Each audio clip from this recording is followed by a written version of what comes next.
Well, hey everybody, Mike Griffith here. Welcome to Friday Night Mike. Friday night, late night Mike. A late start for us tonight. Got in under the wire before 10 o'clock. Hope not everybody's gone to bed yet. It's Friday night. It's the off season. I don't know about you. I was driving around today, and it was not COVID-19 traffic. It was like weekend traffic, Georgia, people moving around, people going places. Hope everyone's happy. Hope everyone's healthy. Hope you're ready to talk about some college football tonight. And I wanted to start out, I thought this was kind of interesting. Maybe I think it's interesting. I don't know if you'll think it's interesting. You'll be like, this is so old, like we already know this. But when I do the morning show in Athens every Monday morning at like 8 in the morning, the guy Logan Booker is the host, and he said, Mike, everybody's got a song.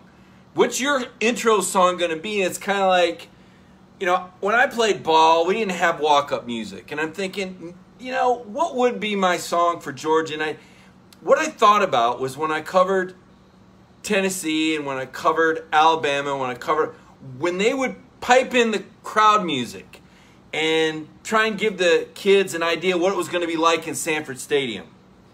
This song is what they would always play. And when I would come to Sanford Stadium and hear it, I would go, man, this is Georgia football. Now, everybody's got their favorite fight song. Everybody's got their favorite cheer. So I'm going to play mine now. Let's see. Wait a minute. And it's going to give me a commercial. That's anticlimactic. Here we go. Come on. Play it for me. Is it going to play? Oh, my gosh. Here we go. So you go to the press box. You sit down, and the red coats come in there. And when they play this song, it's on. Like, I'm covering college football, man. I can't wait to cover a Georgia Bulldog game. And I like there's other fight songs I like in the league. But this one, more than any other fight song to me for Georgia, this is the one that does it. I know there's people probably like the alma mater, and there's probably a school fight song. But, like, that's the one that does it for me, is the Go Georgia Bulldogs one. So every morning, on Monday morning, when I go on the Athens show, they play this before I come on, and I'm thinking, you know, this is the intro that I want. I want Georgia fans to hear this song, and I hope they think about Georgia football like I do. I can't wait until football season starts, and I know there's a lot of the poo-poo birds out there on social media, you know, and every day it's a different crisis and one more reason that the glass is half full. Look, that's just not the way I choose to approach it, okay? And again, I think it goes back to when I was in the military. Like when we would have our missions and we would have our pretend exercises and we would jump out of the airplane.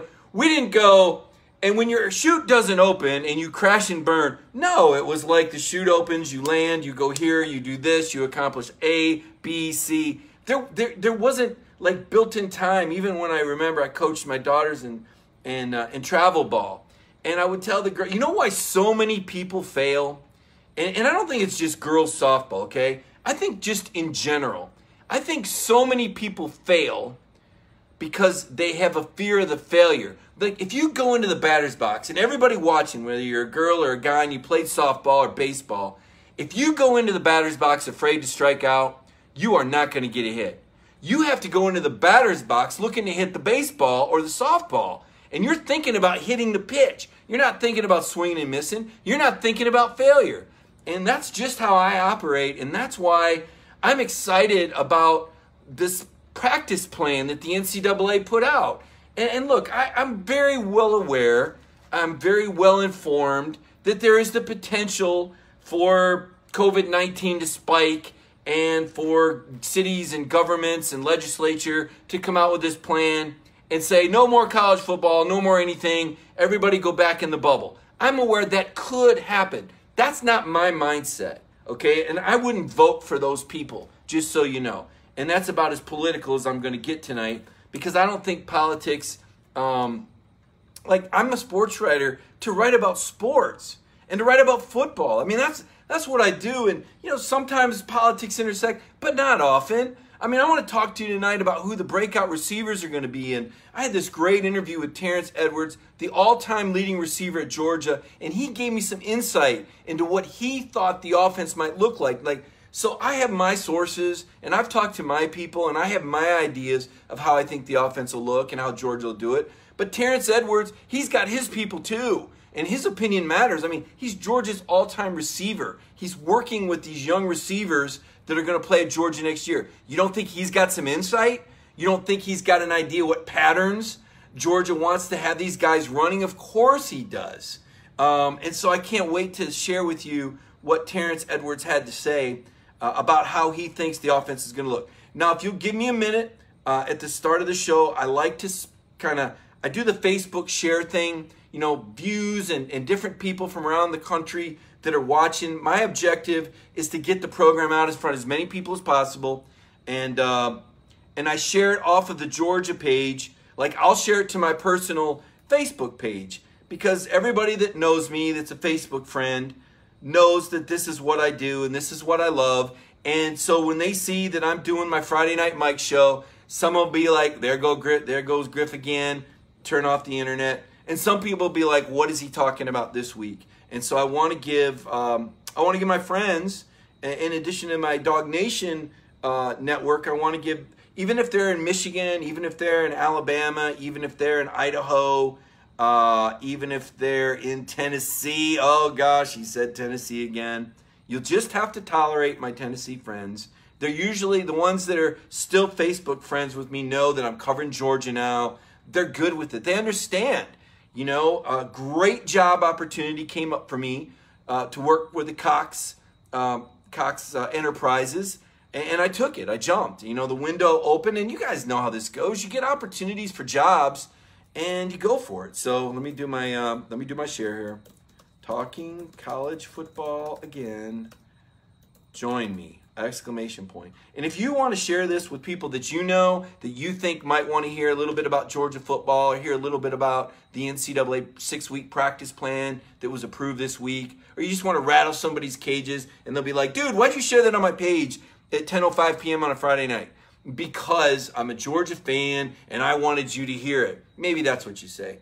But yeah, job. So, you know, I had somebody ask me the question, I think it was 3 weeks ago. Somebody said, boy, you sure have been a lot of places.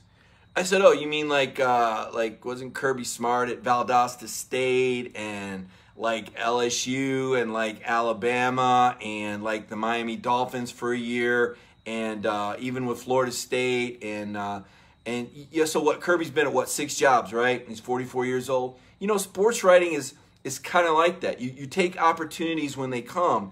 And coming out of college, hey, I don't mind telling you, coming out of college, there wasn't a lot of jobs out there. I'd worked 4 years part-time in Lansing, Michigan, doing different, you know, Detroit Lions stuff and some Michigan State stuff, but I had never had a full-time job. So the only full-time job I could get was out in Idaho. And I took it because I didn't want to sit around and wait 6 or 8 or 9 months and live in somebody's basement or move back in with the family. Like, I'm ready to go. Idaho, let's go. I don't even know where it's at. Iowa, no. Idaho, keep driving.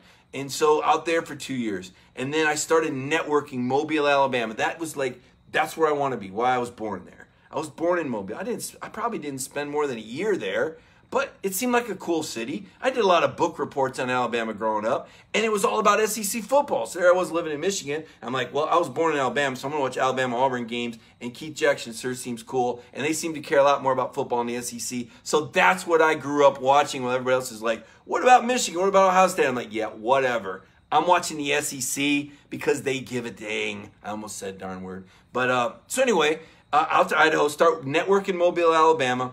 And I would call Mobile, Alabama. Every Sunday night, I would call the paper and talk to the sports editor. And a guy named was Kim Shugart. And Kim played baseball at Auburn. And I'd say, Kim, we'd talk about whatever was in the paper. I subscribed. I'd get it on Thursday, the Sunday paper. Hey, man, that column you wrote 5 days ago. And then the end of the conference, Kim, do you got any jobs? No, Mike, we don't have any jobs. But that went on for over a year. And then finally he said, well, you know, we don't have any jobs, but there's a job in Anniston, Alabama. I said, oh, that's great. Where's Anniston? And he told me where it was at, and it was to cover Auburn. And so I took that job and moved back across the country to Anniston, Alabama. I actually lived in Jacksonville, where Jacksonville State's located. And then I was there a year and a half and got hired by Mobile. and covered Alabama. And it was great. Covered Alabama back and forth from Tuscaloosa to Mobile. Love the beat. Gene Stallings was amazing. You guys hear I drop his name every week. Mentor for me. Great staff. Bruce Arians, Dabo Sweeney, Jeremy Pruitt was like the scout team safety. Sean Alexander was. So I did Alabama 4 years, and then comes the Tennessee job. So you jump through that hole. Now you get to live in the same city of the team you cover. Covered Tennessee, 1998, just in time, national title. Cool. And 2012, digital media. And so it was up to Michigan, back to my hometown, and to cover Michigan State, and did that for 4 years. And then Cox Enterprises calls, and it's SEC Country Time. So Tennessee, and then SEC Country Time's over, and they say, what about Georgia? And I say, what about Georgia? And boom. So here I am.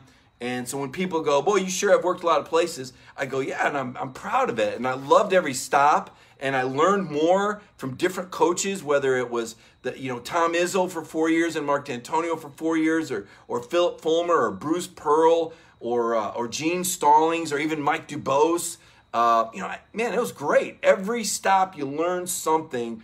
And now here I am covering Georgia, and Kirby Smart at 44, dynamic coach, the Bulldogs on the brink of a national championship, and Tom Crean, who's like, I think a year older than me, who like grew up like, believe it or not, 50 miles north of me. You want to talk about a small world. And so here's Tom Crean, right? And some exciting news. Next Monday night, I'm going to be talking to some basketball players, more basketball players from Georgia, and scheduled to have Paul Feinbaum on. So in the next week or two, I'll have basketball players and Paul Feinbaum on. Usually I'm on Feinbaum's show. This time he's going to be on my show. So that's going to be kind of cool. So let's get to the news I was telling you about that happened this week. This was very important.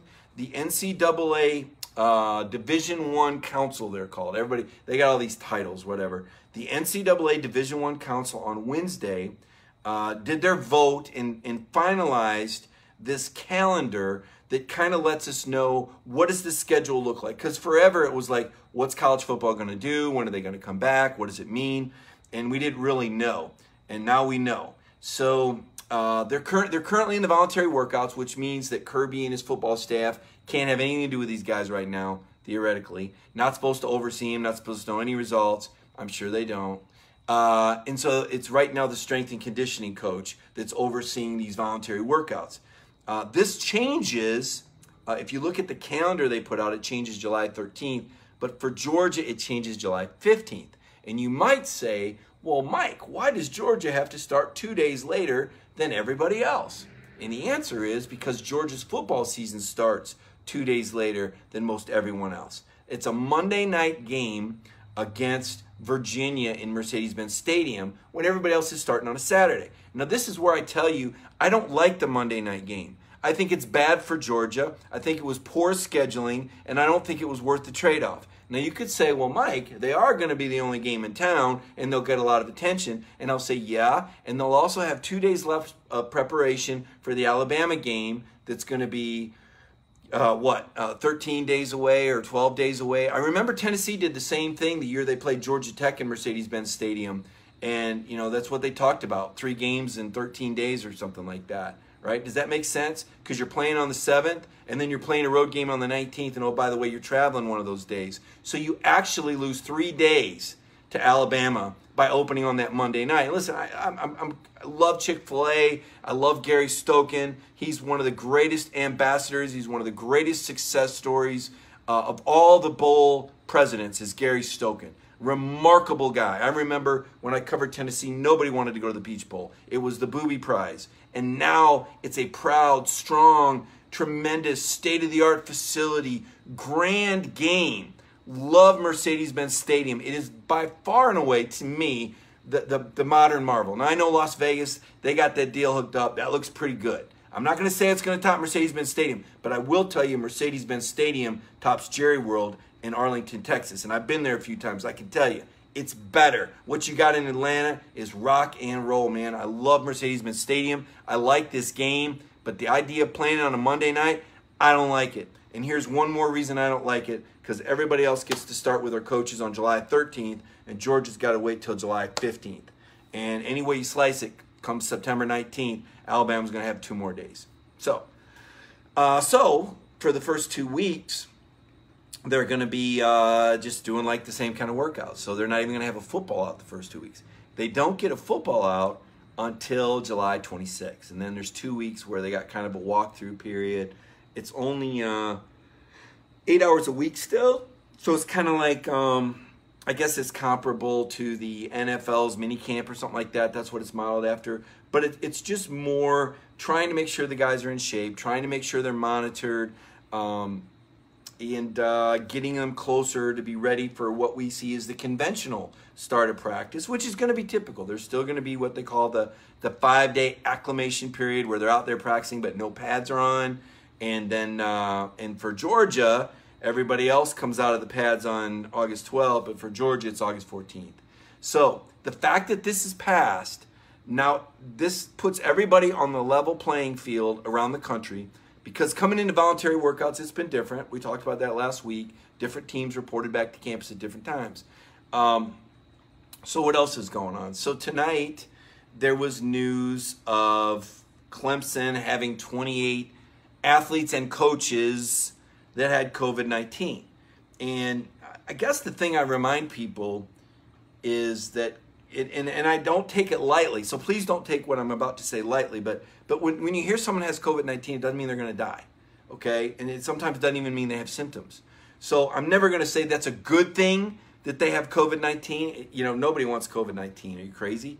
But just because people have COVID-19 doesn't mean that they're going to be hospitalized, especially young people. And I'm just speaking strictly off of the percentages and the numbers that we see. And we've all seen them. I mean, we've all studied them. We're all aware of them. Again, that doesn't make it any less scary or any less concerning. I'm looking right now for the Georgia, oh, no wonder. The Georgia 225-pound resocialization plan, because I want to read to you what happens when someone gets COVID-19.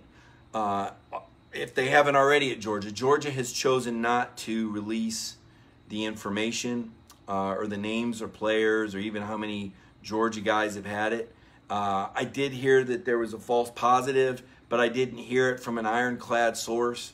So that's not like something I put out there and hard copy and put in a headline, because it's just a rumor.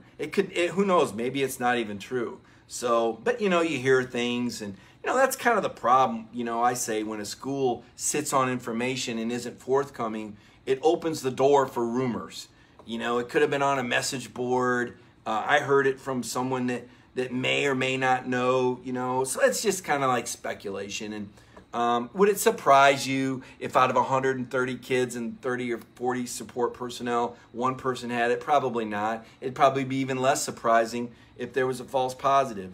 And, you know, it's not like we're saying, you know, somebody may have died. We're just saying somebody may have had a false positive, which, again, it's pure speculation. As far as Georgia and the football staff is concerned, it's nothing that anybody needs to know. As far as the football fans want to know, you all want to know, because you donate money for tickets, and you go to games, and you buy magazines, and you watch Dog Nation daily, and you want to stay on top of everything going on. So, of course, you want to know. And it's my job to try and tell you the things that I know and try and separate fact from fiction. So that's what I work on every week. And when I saw that number from Clemson, I said, man, you know, 23, 28. Now, there's a, you know, and we saw Alabama had, what, 5 or 8.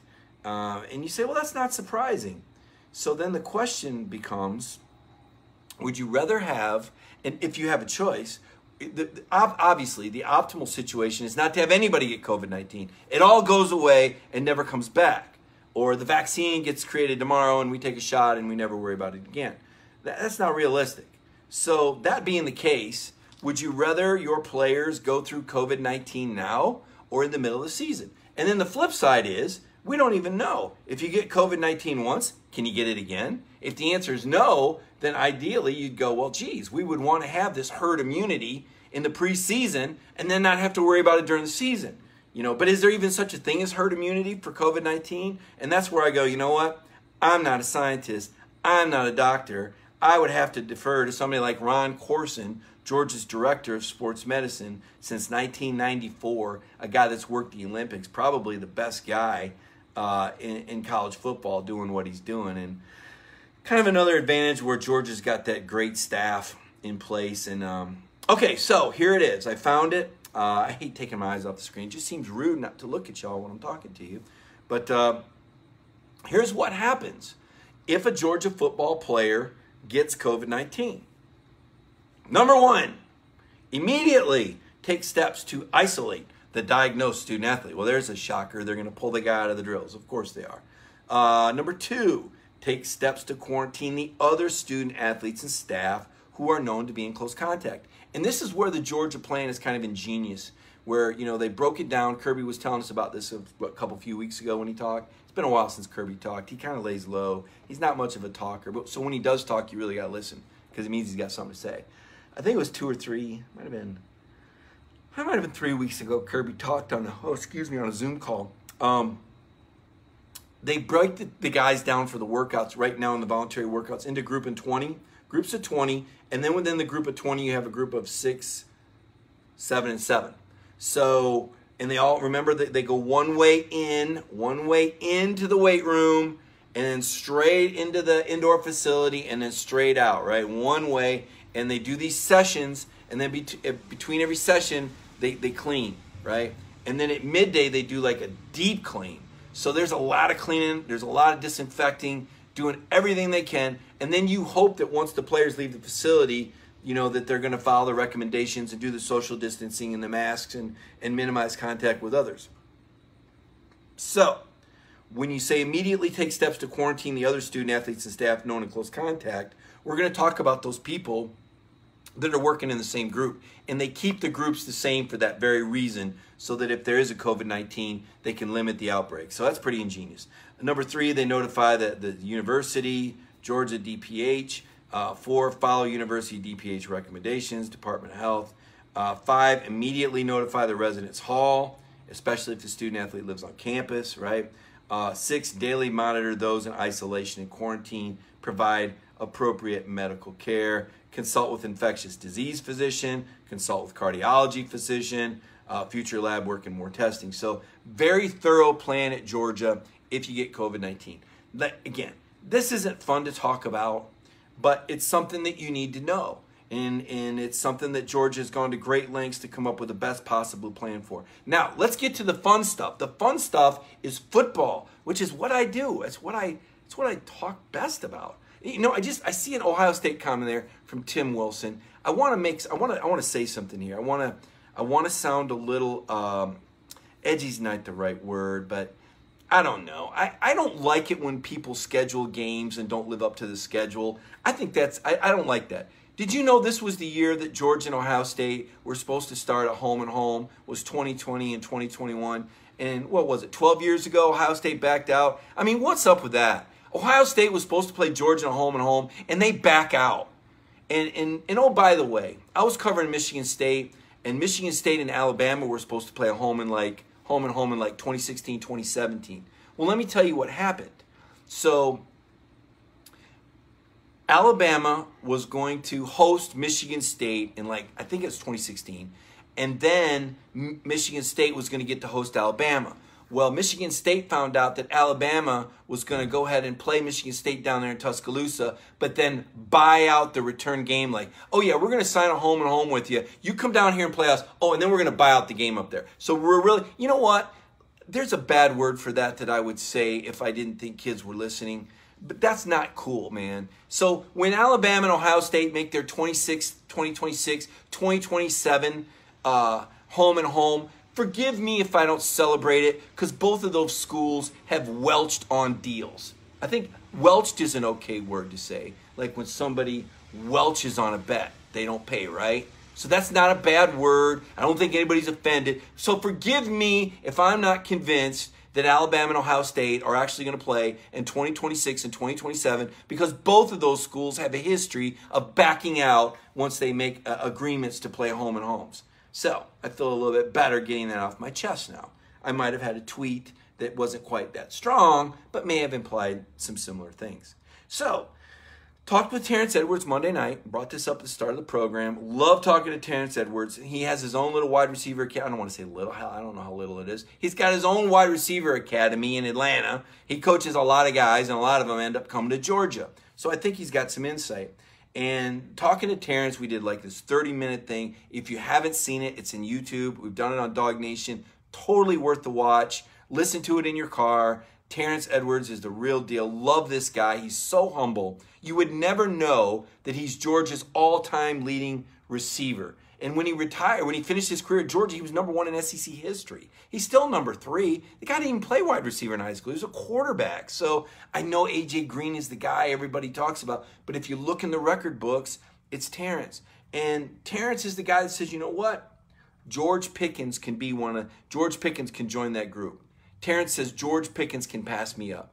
Now, do we know if George Pickens can pass A.J. Green? Not yet. That's A.J. Green is, we're talking special, man. A.J. Green, you got Herschel as the running back and A.J. Anyway, so here's what Terrence said about George Pickens. Clearly the best receiver on the team, so he can't not do the things that got him there. The message was George needs to continue to work very hard and understand that he has not arrived. Could George Pickens be one of the greatest receivers in Georgia history? Absolutely. Is he yet? No. He's on his way. He had the remarkable performance against Baylor in the Sugar Bowl where they forgot to cover him for the first. No, they didn't forget to cover him. They just didn't have a special plan. They had to figure out what LSU already knew. If they'd watched the film and what LSU did, they would have figured it out. But obviously, Matt Rule thought his Baylor Bears were all of that, and they didn't have to pay close attention to George Pickens. So he caught like 10 balls in the first half en route to what it was, 11 or 12 catches for 150, 100. He was the MVP. They finally figured out how to cover him in the second half. LSU had 3 defenses ready for George that they didn't even show in the first half that were specifically designed for George in the second half of the SEC title game. That's how much respect Dave Aranda and LSU had for George Pickens. That's how naive Baylor was. Good luck, Carolina Panthers, with Matt Rule. Maybe he was too busy to game plan. I don't know. But he also said, he pointed this out, and I thought this was obviously pretty clear. People are now gunning for him when you're the top dog, when you're the lead receiver. People are going to scheme for you. People are going to put their best defender on you. People are going to high-low you. He's going to get hit. Remember my fake spring game story? I had George Pickens getting high-lowed and knocked out in the wind block. People are like, how do you have George Pickens knocked out of a game? I said, well, number one, it's not a real game. And number two, he wasn't really injured. But you could see how that would happen. Like if George Pickens broke a fingernail in the first quarter of the G-Day game, Kirby would pull him out. So he wouldn't have played a whole game anyway. Let's be real. So in my fake game, he didn't either. And Terrence said people are going to take you out. He has to control himself. Has to control himself. You can't lose the fire that makes who he is. It makes him who he is. I mean, and George is an emotional guy and that energy. But you gotta just keep it cool, man. You can't let some dude from Georgia Tech lure you into a fist fight. Well, he started it. It doesn't matter. George Pickens had to miss the first half of the SEC championship game. So it doesn't matter who started it. It doesn't matter that George won the fight or slung the guy into a wall. Who cares? The end result is it damaged Georgia's chances greatly, greatly. Any chance they may have had to beat LSU probably went up in smoke against Georgia Tech because DeAndre Swift got hurt and wasn't the same, and George Pickens got thrown out and had to miss the first half. Georgia Tech, even though that was a lopsided victory, essentially ruined Georgia's chances of upset. That's why I don't like that game there. I know some of you love it. Look, really, don't you get tired of beating the heck out of stupid Georgia? Do you think anybody outside the state of Georgia cares about the Georgia Tech rivalry? They don't care. It's not a good rivalry. It's not. It's just not. So don't waste your last game on those guys. Now I've heard, well, you got to play somebody. Play South Carolina. Because guess what, South Carolina? How many times are you going to be beat that bad by Clemson at the end of the year? Move the Clemson-South Carolina game to the start of the season. Move the Georgia Tech-Georgia game to the start of the season. And let Georgia play South Carolina in the last game of the year, okay? So that we can settle the SEC East and have a game that's relevant. Because you see, like Alabama and Auburn are playing a game that means something, right? And Georgia's playing Georgia Tech, and we're watching Georgia Tech, cheap shot, start fights, injure guys. So what the hell? Why you want to play a rival the week before the SEC championship game? That's just dumb. Let me do this. Let me play the team that hates me the most the week before I play the biggest game of the season. Let me do that. And if Georgia Tech does get good enough by chance, which I guess they were at some point in 1990, whatever. I know they pulled some stupid upsets, but they haven't been worth a darn. You know, so what was Joe Hamilton there or something like that? So but what if they do get good? Now you're recruiting against them. So what's the point of this game? It's a no-win proposition if you're Georgia. If you kill them, it's a dumb game nobody cares about. If they're good enough to recruit against you. And every year, they're going to be playing with blood in their eyes because guess what? That's their Super Bowl. So playing Georgia Tech the last game of the year is dumb, in my opinion. So there, I had my piece. Said my piece. So the one observation on George Pickens, we got off on that wild tangent. I always do that. Another great observation from Terrence Edwards that I loved was on Jermaine Burton. The more I hear about Jermaine Burton, the more excited I get. Now, you guys know, I tell you this every week, I'm kind of partial to the South Florida guys. I love the high school football in South Florida. It's just, it's the speed is unbelievable. And Metro Atlanta is right there. I mean, it's, but South Florida guys, they come on a long way up to Georgia to take care of business. And so Marcus Roseme is a guy, I'm going to write about him in the next few days. Terrence gave me a take on him. I love what I hear about him. Justin Robinson is the guy that I think is unbelievably underrated. Listen, Justin Robinson is 6'4.5", 220 pounds. He goes up, and as Terrence said, they don't call him 50-50 balls when Justin goes for him. He calls them 80-20 balls because Justin can high point the ball. But what I love about this guy, and if you watch his huddle, this guy will light you up. I mean, you want to talk about physical? I watched the huddle, and I said to myself, this guy could be a linebacker. If he keeps growing, I mean, you ought to watch this guy hit people. I mean, he can cover, he can hit. If he's playing receiver, he's going to bury some cornerbacks. He's going to be that downfield blocker. But he's also a red zone guy. So I'm really excited about Justin Robinson. Can't wait. Cannot wait. And he also went through the winter workouts. I think he's very underrated. I'm learning more now. I've been in Georgia 2 years. I'm learning more about this Eagles Landing program. I just say it. Everybody knows about it. Like when I lived in Tennessee, I didn't know. But everybody, Eagles, yeah, we know about Eagles Landing, right? Do y'all know about Eagles Landing? Does everybody know about that program? Is it Eagles Landing Christian Academy, something like they're like 1A, but they like beat everybody. And they got like these serious players and this really good coach. And Peach County is like another school that I'm starting to hear a lot about. When I talked to Terrence Edwards, he said, hey, man, don't underestimate Kearis Jackson. I said, that's interesting because Kearis is kind of Kirby's guy. And I say that because I noticed that Kearis got chosen to do some leadership initiative in the offseason, and it's Kirby that decides that. And I also know that when Kearis got healthy last year, remember in the opener against Vanderbilt, he started the opening game, and the poor guy broke his wrist in the opener and was out for like 6, and he came back, but he wasn't really himself. He wasn't really ready to catch footballs. He was just being tough. And Kirby said, those Peach County guys. And I remember, I said, Peach County, okay? So I kind of filed it away because, again, when Kirby says something, he means it. And so I filed it away.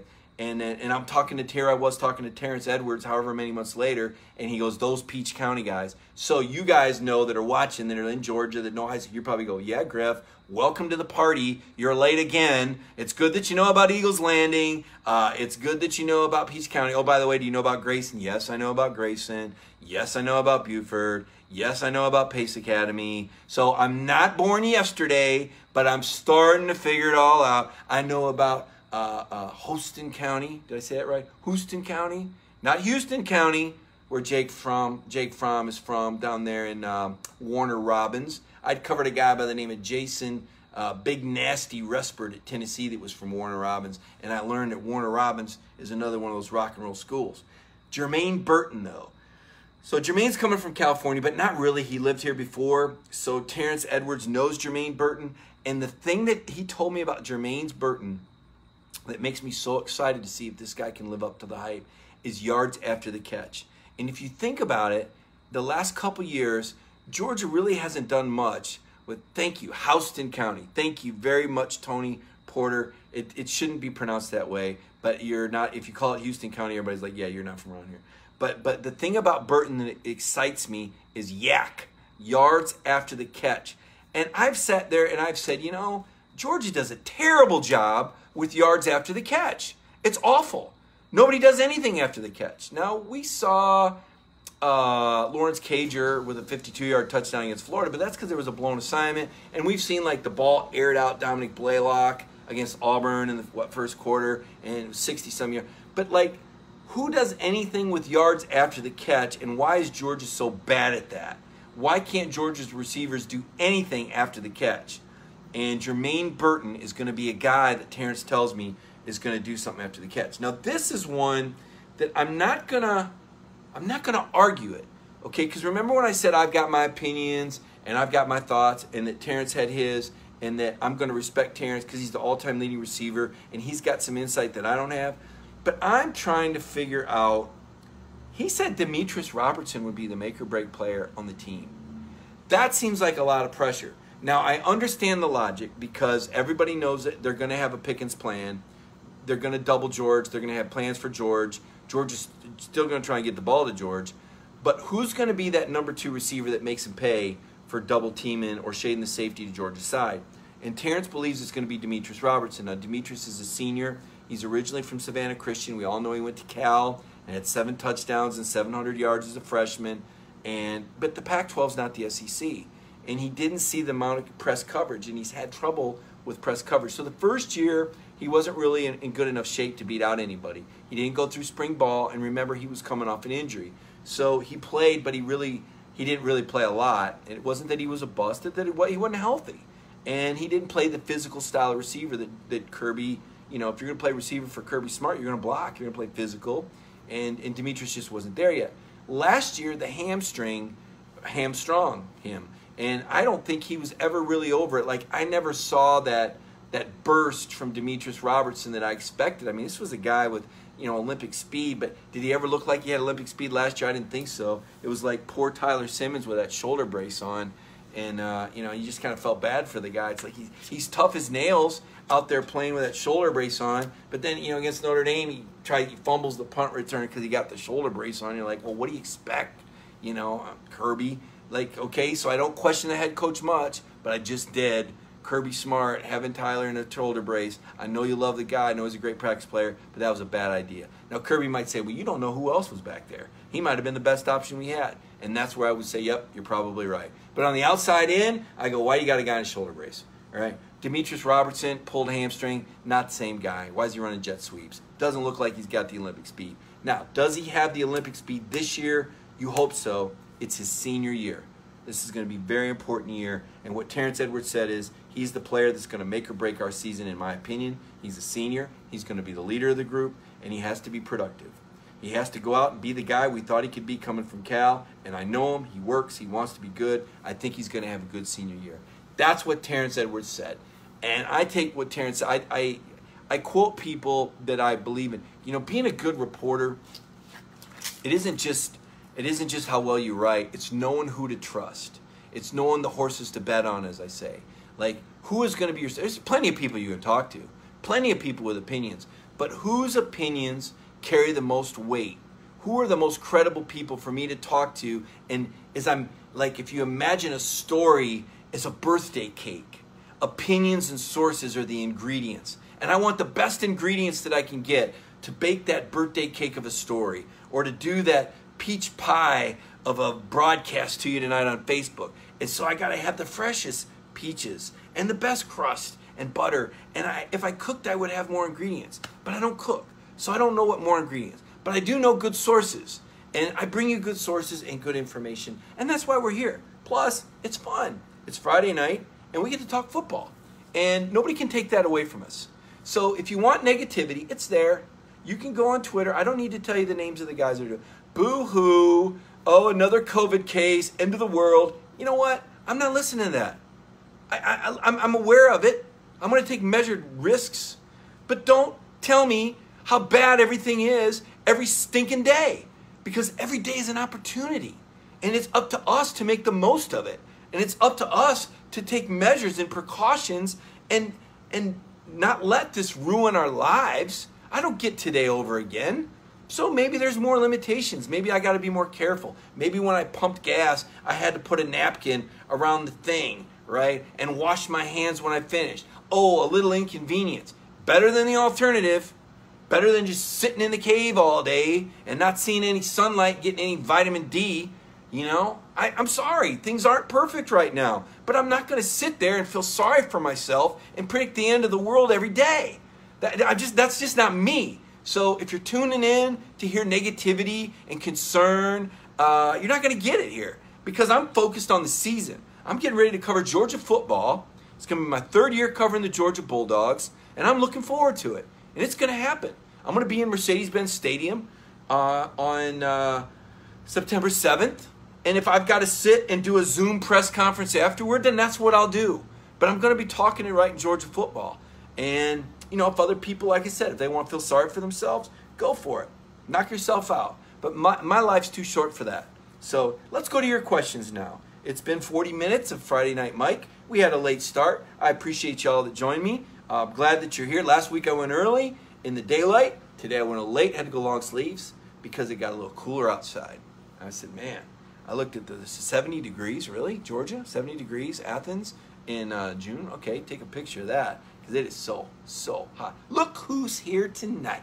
Dwan Mathis's father, Terrence. Welcome to the show. Ron Higgins, Tiger Rag editor, one of the top journalists in the Southeast. Ron, welcome to the podcast. You see I'm doing something different.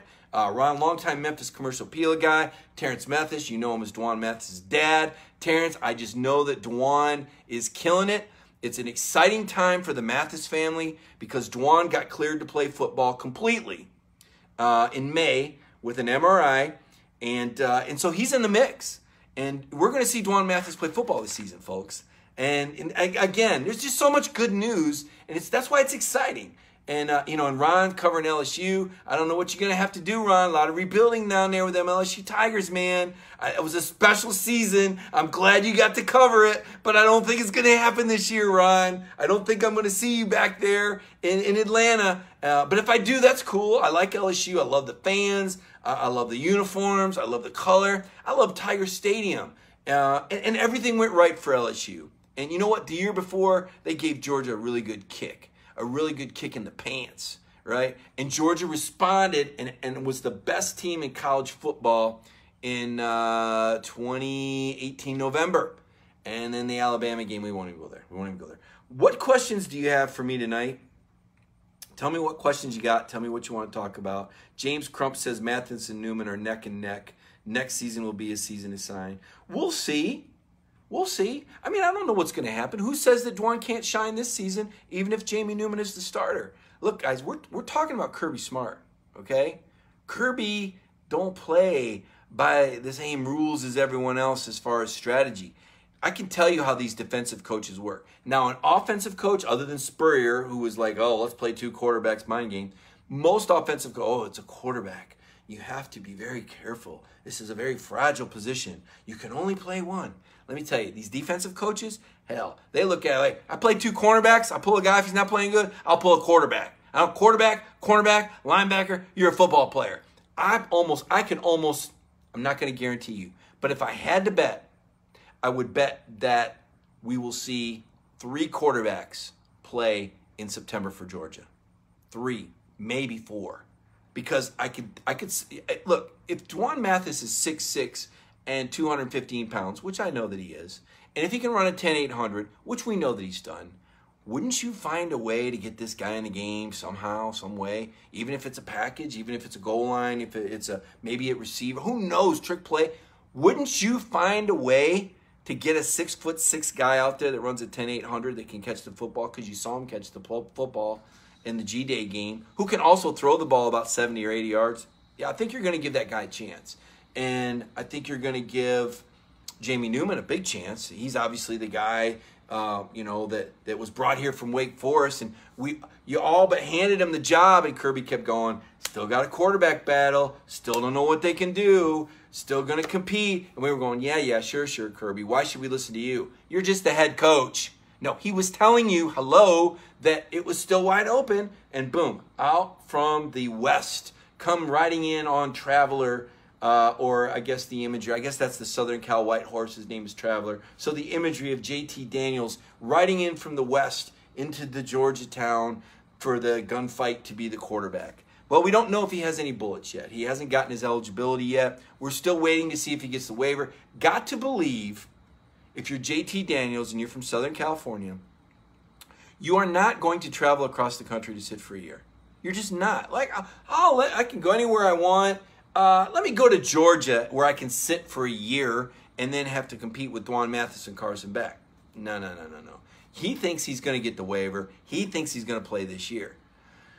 And if he does play this year, he'll only play one more year. He'll go pro after his third year. So Dwan and Carson are still very much in the mix. So the people are like freaking out like, oh, this is the end of the world. It's like, no, it's competition. This is why you come to Georgia. Nobody's going to recruit you and go, oh, yes, and you're so good that I'm not even going to recruit anybody at your position next year or the year after because you don't have to compete. That ain't how it works here. Now, there's other programs that'll tell you whatever you want to hear. They probably got 20-some commitments by now because they're telling everybody what they want to hear. But when push comes to shove, those kids might not even have scholarships available to them. They'll get pulled. They'll get recruited over before signing day even comes. Okay? So Georgia, with Kirby Smart, you are promised today. And it might sound hardcore and it might sound cold, but this is a championship program. This is the best of the best, and this is how it works. And this is what it takes. This is what it takes. It takes the people that want to compete, that are fearless, that are confident, and the iron sharpens iron. That's very real here. And I say this because, again, I equate this to my military experience. Like I was airborne, and everybody in my basic training was airborne. We were what you call a package platoon, and we wanted to be more than just a soldier. We wanted to be paratroopers. So we were going to train harder, and we were going to be more resilient. In the heart of those drill sergeants in black hats down there at Fort Benning and Columbus pushed us, the more we wanted to make it. And when you're part of an elite group, when you're part of a group that wants to compete for championships, that's special, and when you're at a place like Georgia or at Clemson or at Alabama, these are championship caliber programs, and you got to know what you're signing up for. It's like I joke around all the time. Say, hey, if Dwan Mathis wants to go to Ball State and be a Ball State Cardinal, he can start tomorrow. They put him right on the team. They'll give him whatever number he wants. They tell him pick out whatever room in the dorm. You're going to be our guy for 4 years. Dwan Mathis ain't signed up for that. He came to Georgia and won a championship. You know why he came to Georgia? Because Ohio State. Because Ohio State. He was Ohio State's guy. Imagine this. You want to talk about cutthroat? He was Ohio State's guy. Dwan Mathis was the Ohio State quarterback in his signing class. And then all of a sudden, he starts to hear rumblings that Justin Fields is being recruited by Ohio State, that Dwayne Haskins is talking to Justin Fields about transferring to Georgia, and Dwayne Mathis asks the coach at Ohio State, Coach, is that true? No, that's not. No, we don't know anything about it. Nuh-uh. And Dwan Mathis goes to Twitter, and I know this because he told me this. He goes to Twitter and he sees this, and he's like, these guys ain't being honest with me. And he goes to Georgia. He says, you know what? Take Ohio State. I'm going one better. I'm going to Georgia. And so that's why I love the Dwan Mathis story, because of that twist, that plot twist, that he was going to be the Ohio State guy, and then Fields leaves Georgia, so then Dwan comes to Georgia. And like, wouldn't it be poetic if someday Dwan and Justin Fields are playing each other in a championship game? I don't know if it'll happen. Fields is going pro after this year, right?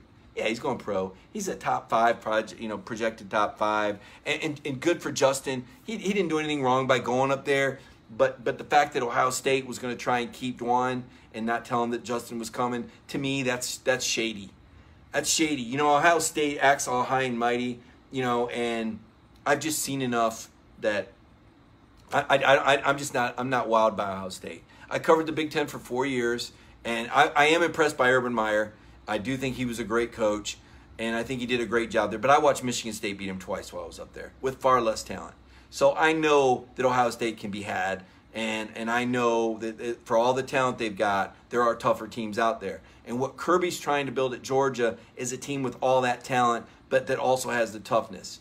And that's why guys can come in and be 5 stars and not start right away, because there's going to be somebody better, and Kirby's going to make you learn how to do it the right way. And he's not just going to throw you out there because he made a recruiting promise. It's not going to happen here. And he's not going to try and recruit somebody better than you in the class behind. It's up to you to get better. It's up to you to hold your job, because Georgia's playing for championships.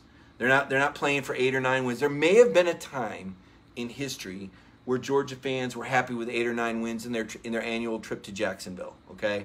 because that tradition started before there was an SEC championship game.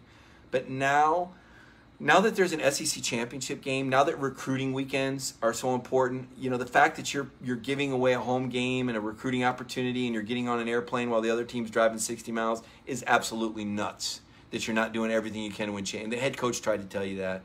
And now that we see how important it is to have a good infrastructure in your city, so when crises like this happen, my goodness, how much money is Georgia given to the city of Jacksonville by not playing in Sanford Stadium in Athens?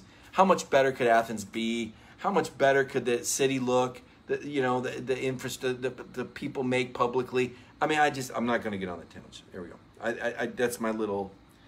Okay. The Jacksonville thing. You guys know it drives me nuts. And I've kind of backed off the Georgia Tech thing being the last game of the year being dumb because people say, now, Mike, you realize you're messing with tradition here. And I go, yeah, but I'm just trying to tell you, I don't think Georgia Tech is worth a rivalry. I mean, it's like, don't even say rivalry and don't insult. DeAndre Walker said the same thing. Hey, guys aren't rivals. Florida's a rival. Tennessee's a rival. Heck, I think Alabama's starting to be a rival. You're starting to play them every year in the SEC title game. So good to see Frank DiCarlo here. Jay Harwell, you know it, toughness and depth. And I see Charles Fleming's here. Hey, Charles, that's a good question. What do I think about the offense? And, oh, man, well, I always say this, that a great offense, it's not like there's this magical playbook out there, okay? A great offense is an offense that is designed to maximize the talent that you have. So when Georgia had Nick Chubb and Sony Michel and DeAndre Swift in 2017, a great offense was running the ball at a higher run-pass ratio than any non-option team in the country. That was a great offense. And if you don't believe me, just ask Oklahoma, and Georgia just scored again in the Rose Bowl, right? So a great offense is about putting your players in the best position they can to make plays. It's not about, we'll run 3 wide and 11 personnel with 1 back and 1. No, that's not it. It's about maximizing your personnel. So before Todd Monken and Matt Luke and Kirby Smart and Del McGee can sit around the big table and say, what are we going to do this year? They got to figure out who's who. Is James Cook really going to be worth 10 touches a game? Is he really going to be ready for a breakout season? He looks awful good, and he could be that guy. It's good to see Zach Price, and good to see you, Zach. And I'll be talking about Tennessee November 14th. They'll be playing Georgia. I'll talk about them all week, man. And I'm sure Noah Feinbaum, he'll get me to say something else about, or he'll ask me another question about Tennessee. And I keep an eye on all the SEC teams. But getting back to Georgia, so is James Cook, now how's Zamir White look, right? We're all thinking, we saw Urban Meyer says he's going to be great, but we don't really know. He looked good in the Sugar Bowl, not great in the Sugar Bowl. So what about Kenny McIntosh? Terrence Edwards would tell you that he loves Kenny McIntosh. There's a drinking game out there apparently. Every time Mike brings up Kenny McIntosh, drink, because I bring him up a lot, okay? And Jeff and Connor like to think that's funny. I think they started that. In fact, I think Connor Riley, so the next time you watch Connor's show, Connor coverage on Tuesday night, I want you to ask, did he start that? Because somebody started that joke that every time I say Kenny McIntosh, everybody's supposed to take a drink. That, I don't even know. That's not even funny. I'm just talking about running backs, okay? So, but I think Kenny McIntosh is special. I do think he's the whole package. I think he can catch. I think he can run. I think he can run for power. I think he can run outside. I think he's got break. And he's a South Florida guy. There you go. Right? Mike likes the South Florida guys. So, Zeus, Kenny, Cook, Dejon Edwards, Kendall Milton. I don't know enough about Milton. I know he looks like Hercules, but I don't know about the breakaway speed. I don't know about the ability to catch the ball. I don't know how he adjusts to SEC competition and the physicality, because Fresno, California ain't Metro Atlanta, and it ain't South Florida, okay? The high school football is good there, but it's not great. So how will Kendall adjust?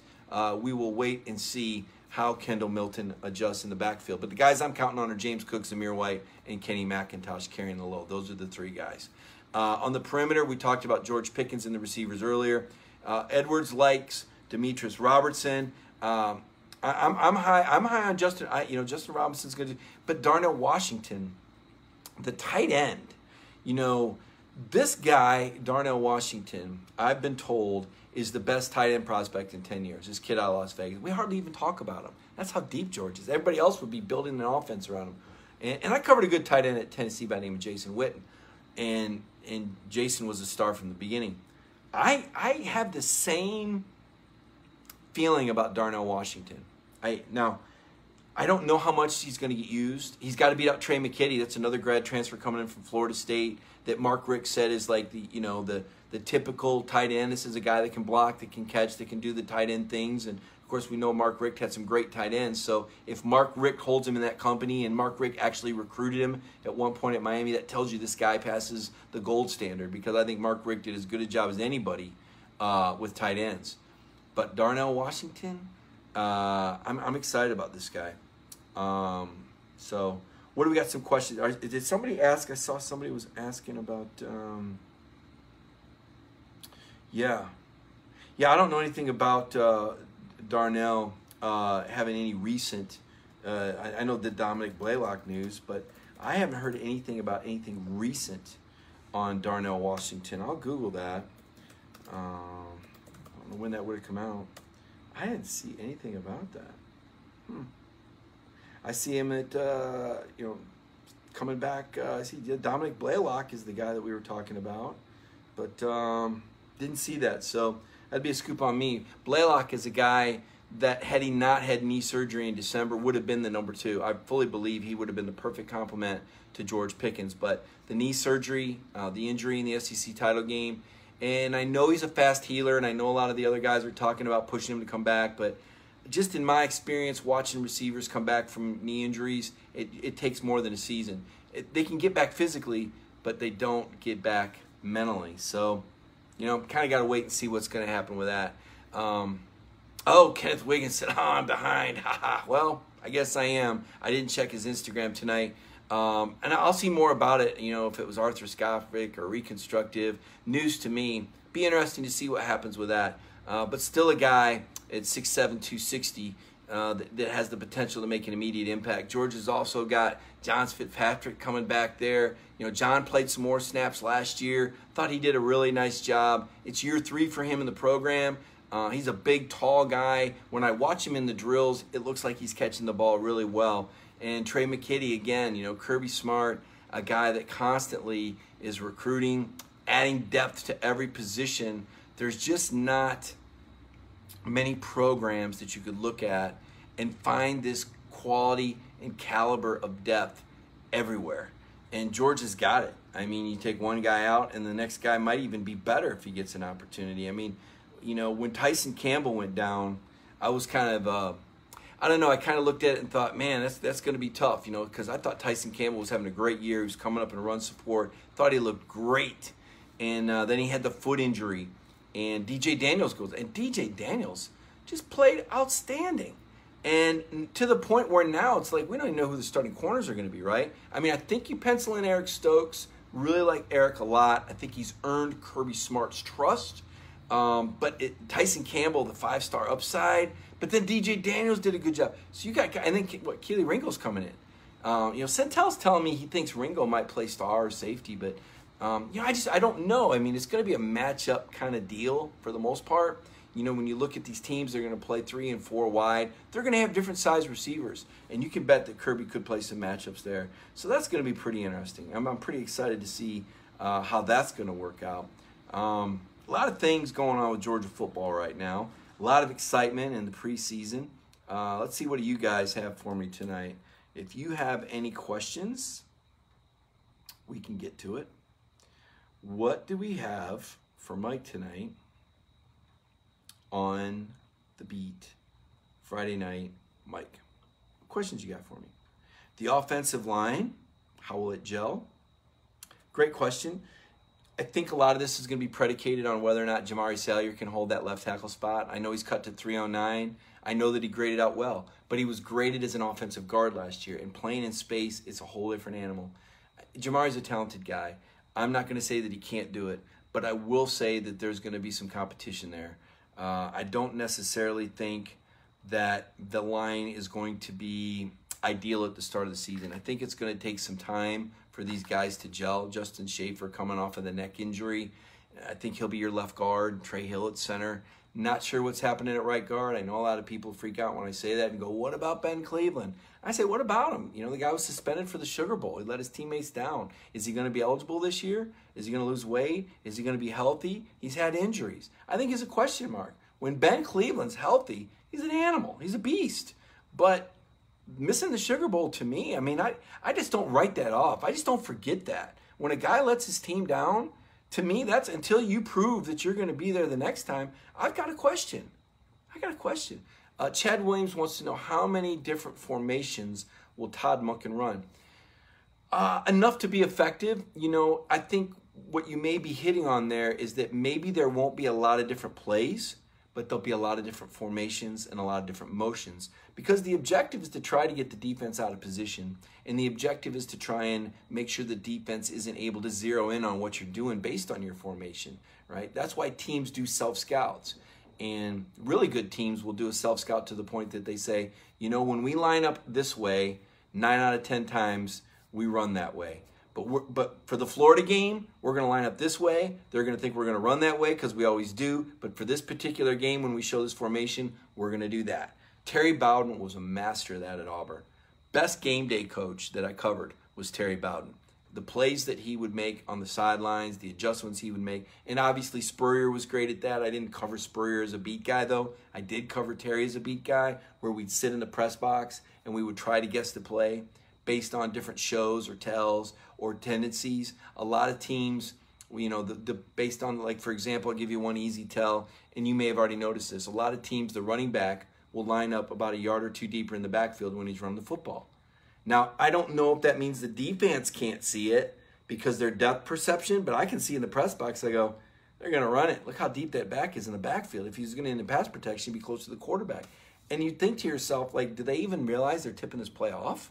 I mean, to me, it's kind of obvious, you know. So I would think it would be obvious to the coaches in the booth now, and with the radio communication and the immediacy of it, by the time the guy in the booth sees it, he can radio down to the sidelines, he can yell something out of the foot at the defense, and the defense can adjust. So those little shows, those little tells, and formation recognition and tendency, right? So that's why I think that was a good question about different formations, and I think the answer is yes. I do think that Georgia will run different formations and different shifts and motions. But at the end of the day, man, you got to execute. Doesn't matter, you know, all the bells and whistles, as we say, but are you going to block, and are you going to catch the ball, and are you going to run the right route at the right depth, and is the quarterback going to put it on the money with good timing? So those are the more important questions. A lot of fun. I see Philip Jordan Wells is here tonight. Happy Juneteenth to Philip Jordan Wells. Good to see him here tonight. I'd missed him earlier, Philip. I thought maybe you'd gone to bed. Maybe you were going to get up early tomorrow. But it's good to see Philip make it to the show. Chad Williams here. Ken Butler. What do we got from Ken Butler? Defense, 22 players per game. Specific people for specific situations, so deep. And, you know, that's a really successful recruiting tool, you know, when you're able to do that. Because then when kids come in, you know, they're not all of a sudden worried about, well, am I going to get to play? You know, you have so many good players. And Kirby says, yeah, you know, we're going to play you. We're going to have packages. We're going to get you in the game. We're going to play depth. This has been a great show. It's been a lot of fun. It's a little late. Charles Fleming's weighing in, wants to know about the D-line. The D-line this year, Travon Walker and Malik Herring are nasty. They both could start probably for any other team in the country. But only one of them can start, right? I guess you could flip Travon. I guess we'll have to see how they do that D-line. Jordan Davis is pretty awesome. Can't wait to see Big Jordan out there. You know, he really came on the scene 2 years ago. Well, much was expected from the guy from Charlotte, North Carolina. And then the guy that everybody's talking about, that the freshman to keep an eye on, is Jalen Carter. You know, I'm sure most of you heard about Jalen Carter, the 6'3", 305-pounder from Apopka, Florida. I mean, this is a guy that's going to play immediately. This guy's got man strength. So be ready to see Jalen Carter play this season. I'll go back to my Facebook page, open it up, make another run through. Pretty exciting that we were able to have our Dog Nation crew here together tonight. I really appreciate you guys coming out every week.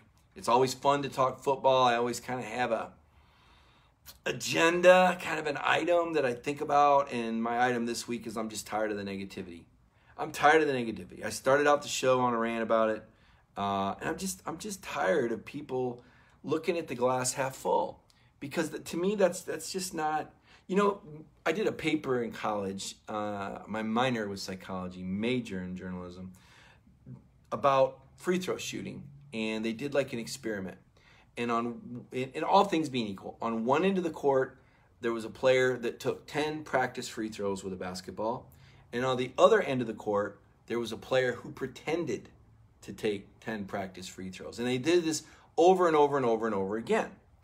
And what they found out was that when they measured how the guy that did the 10 practice free throws versus the guy that did the pretend free throws, the pretend free throw guy did better in the second group of 10 free throws. And why is that? Does anybody know why the pretend free throw guy would do better than the guy that actually took 10 free throws? We got an answer for that one? Psychology. That's the clue. Because the guy that was doing the 10 pretend free throws was making them in his mind, right? Positive reinforcement.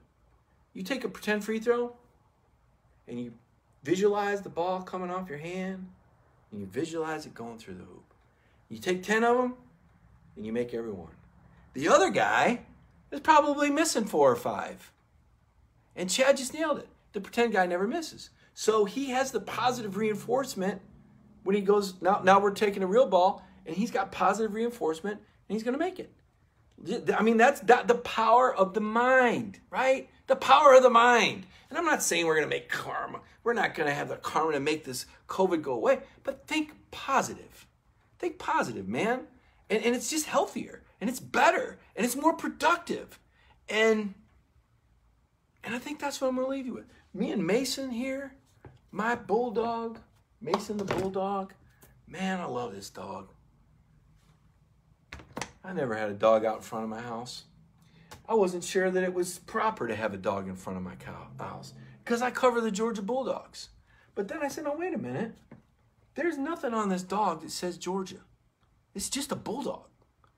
And if I want to have a bulldog in front of my house, I went to a school that was the Mason Bulldogs. So this is very legit. This is not some Homer journalist that covers the Georgia Bulldogs so he's got a bulldog. This is Mason Bulldog. And he wants to hang out in it. There may be some Georgia Bulldogs in the neighborhood, but there's a Mason Bulldog too. There's nothing wrong with that. I'm going to think positive. I'm going to have fun with it. I'm going to have fun with it. And I want you all to have fun with it. Because social media right now is full of a lot of not fun people. A lot of negativity. And it brings me down. I'll just read my phone in the morning, and after I wake up, and after 20 minutes, I go, what in the heck am I doing starting my day reading this phone? This is just upsetting. This is just, there's just so much. Let's be positive. So everybody, listen, have a positive weekend. Get out. Enjoy this weather if you're down here. Enjoy your family. Enjoy your loved ones. Make the most of your days because you don't get it over again. And things may not be perfect right now.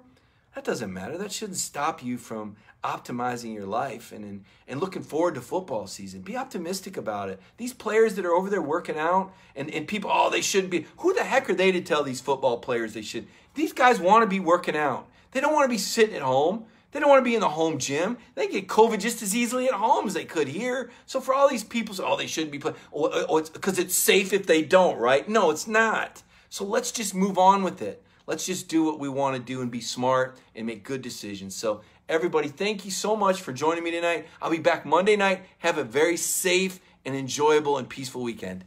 Take care.